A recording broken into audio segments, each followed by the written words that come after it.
If I, as a mother, if my child expresses themselves in any particular sexual identity, that's not going to want me to make them love them any less, And I think that the role of the church community, the worshiping church community, is to actually find a way of being more inclusive. We are well set up for division. We're well set up for, if you're in, you're in. If you're out, you're out. And so how is it that we become more inclusive of one another? I'm knocked out by young people's approach. I wish we were as great as young people, I know that when people are transgendering at the moment, that the preferred pronoun is they, them, he, she. And I know that for us, it's we can't even wrap just the language around our heads, but it is an invitation to maybe just deal with our thinking, and we're learning something new. So I would want to really give a call out to parents to actually say, maybe do some more work on your discipleship, some more work on your forming before we get into choosing and picking. Because sometimes I think we look for a rod in which to raise our children that becomes an easy road. And so I'm going to pinpoint these couple of things, and was done this way, therefore should always be done this way. I think that parenting is not supposed to be easy, and it's not supposed to be simple, and I don't think it's the one size fits all. You parent differently for different children, for different times, for different seasons. And I think that that's the radical inclusion of Jesus. There's got to be a shaping and a forming of tension, because I think it goes both ways. I think that young people push the boundaries that create the tension. Now, you'll know just from, playing a guitar or playing a string instrument, you've got to have the necessary tension to create the melody. You need necessary tension in any situation to create melody.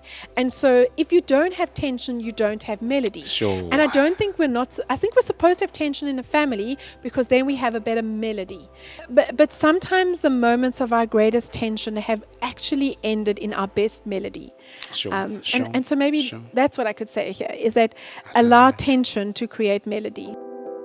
And then there was one. There's this interesting one. Yes. Why do parents struggle to get the idea of sexuality as a spectrum? And respecting their children's preferred pronouns. Yeah, I know. Hloni, I'm so happy you raised that, because it's a big one, And what I'm so overawed by at the moment is, in fact, the ability that this generation of young people have in actually living in the spectrum. I think that one of the things that we have struggled with is the real expression of our identity. The idea of having our identity become a place that is absolutely celebrated. So part of the life of this church, a couple of years ago, we made some seriously, probably what we definitely didn't think were radical statements of inclusivity.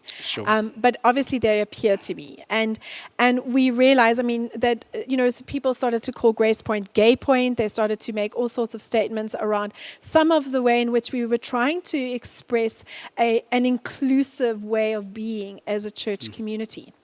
And so for me, the simplest things in life is, if I, as a mother, if my child expresses themselves in any particular sexual identity, that's not going to want me to make them love them any less, And I think that the role of the church community, the worshiping church community, is to actually find a way of being more inclusive. We are well set up for division. We're well set up for, if you're in, you're in. If you're out, you're out. And so how is it that we become more inclusive of one another? I'm knocked out by young people's approach. I wish we were as great as young people, I know that when people are transgendering at the moment, that the preferred pronoun is they, them, he, she. And I know that for us, it's we can't even wrap just the language around our heads, But it is an invitation to maybe just deal with our thinking, And we're learning something new. There is an expression of identity that's not just around sexual identity or sexual orientation, but it's really our deepened identity of our humanity. So I'm like, I think we better fasten up as a church. I follow trends globally, that this is a trend within the church. And, we know one thing is for sure about church trends is that we either become divided and shattered. And let me tell you, Sure. the minute we become divided, we can never regroup. It's like almost as if it's like an explosion that happens and there's a shattering. But I do always think it's an opportunity to think, well, how do we hold it together? How do we keep it together? How do we not become binary in our cancel culture? Because cancel culture is not a new thing. Cancel culture is something that's always existed. It's just been more subtle and not always called out. So I don't know. I'm wanting to learn. Rebecca and Daniel, they radically impress me every day, and I'm like, yes, I wish I was more like that. I think that's good. Sure. But now here's something they also mentioned, that often when they try to educate their parents around issues around sexuality, is that what would happen is that their parents would refer them to the Bible, and it's as though when it comes to other issues, there's room to explore what the Bible really says, but when it comes to issues as sensitive as sexuality, there's no room to actually explore what the Bible might be saying to us. I think that it's interesting for me how we pick and choose our scriptures that keep us.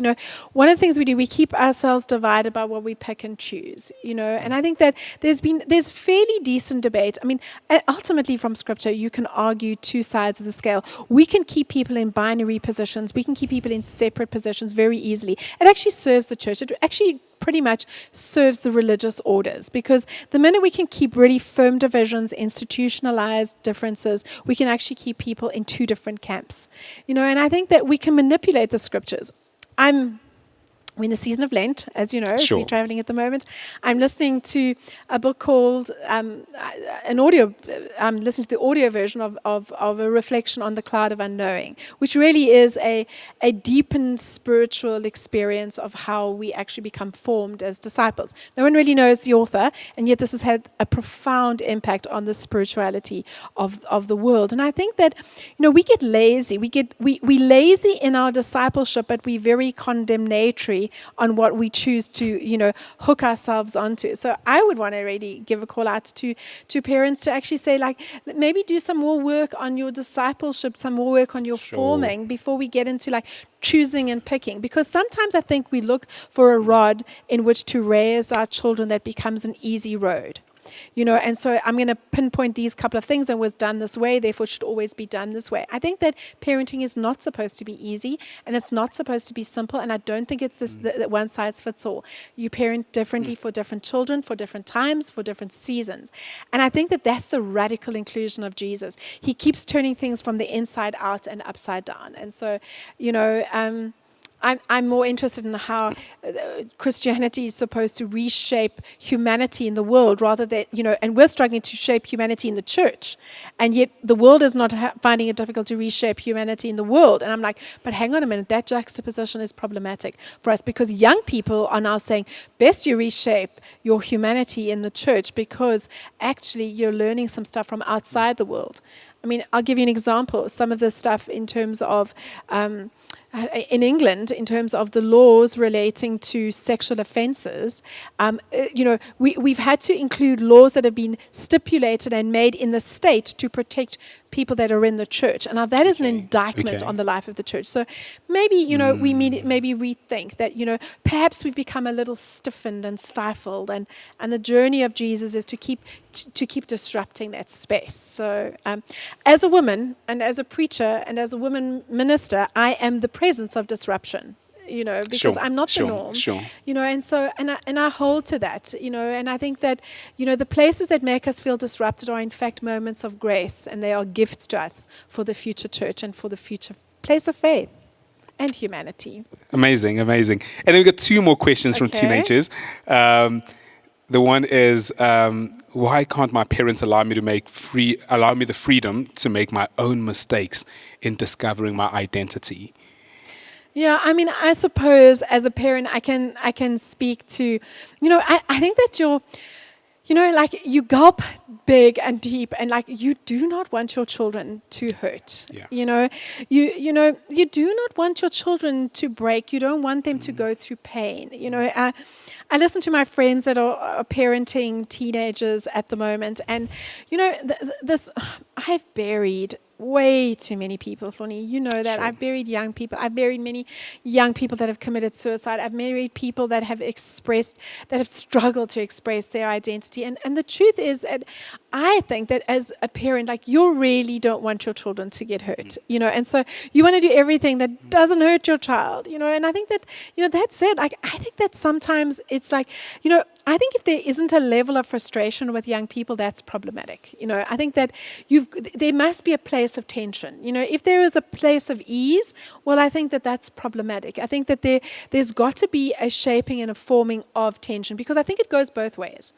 I think that young people push the boundaries, they create the tension. Now, you'll know just from, playing a guitar or playing a string instrument, you've got to have the necessary tension to create the melody. You need necessary tension in any situation to create melody.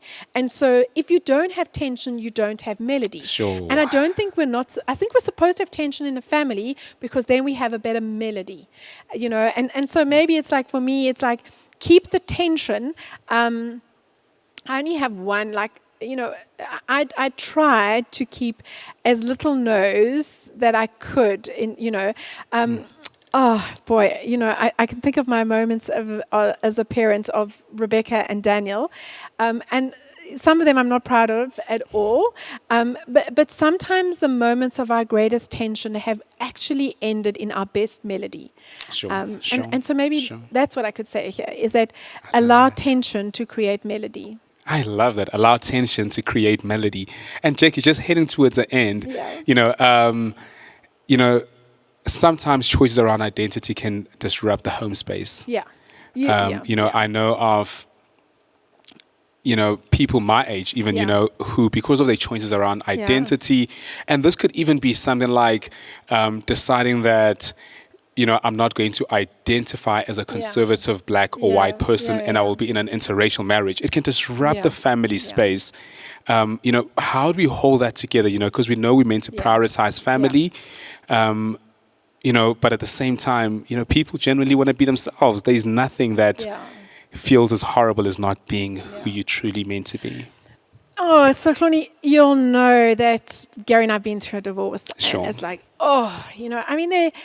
I am so uncomfortable in that space, because it feels to me, the one thing I can say about the devastation of our marriage, and then the breakdown of our marriage, and then the divorce was, and then living as a divorced person, and then living in this family system. So imagine to myself, like, when you drop a pebble into water, like it always creates waves on every side. Sure. And like, I feel like the divorce journey was waves on the one side, and then the living in the divorce journey is waves on the other side. It's just like a constant pain that you revisit, And so for me to like speak into today, like one of the things that has been hard for me to speak into is the place of family, because I'm such a family person. Like my whole life is family. Sure. My whole expression of parenting is family. I love the church as a family. I love my broader family. I love exploring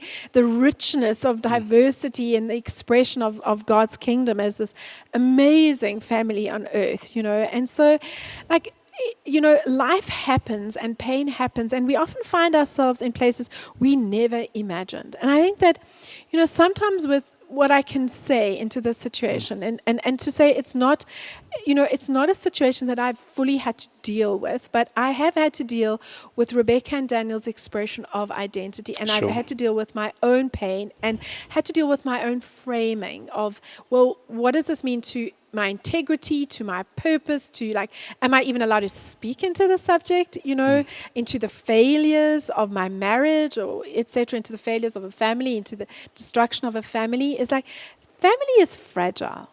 our humanity is fragile. Every day is fragile. Our identity is fragile, and we often tend to run into that space, like quite intentionally, thinking that, well, people can withstand it. When people are busy exploring or identifying sexually with who they are or might be or express themselves or maybe feeling a little bit confused, they're fragile.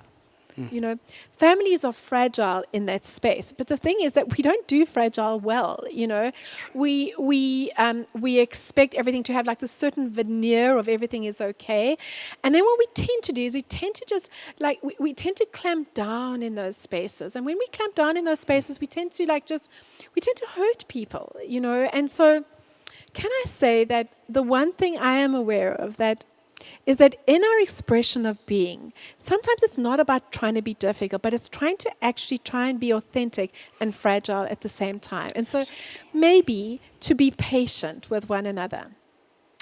As we figure stuff out, it's not all figured out yet. It's like we're on a continuum journey. And I think the more space we give to one another in the fragility of our lives, the more grace we experience, So for me, it's like if your child is perhaps, I have been so impressed by the people that have shared with me their journey, that they've had two young boys that expressed that they were identifying as being gay, that they really messed up initially, but then came on board a little bit later on. But I'm also meeting parents now that are doing incredibly, they're mind-blowing as they are just accepting and loving and actually just holding fragility. And people are saying, like, I want to explore at the moment. So, maybe that's our journey together, is to actually hold the fragility of our lives more carefully, And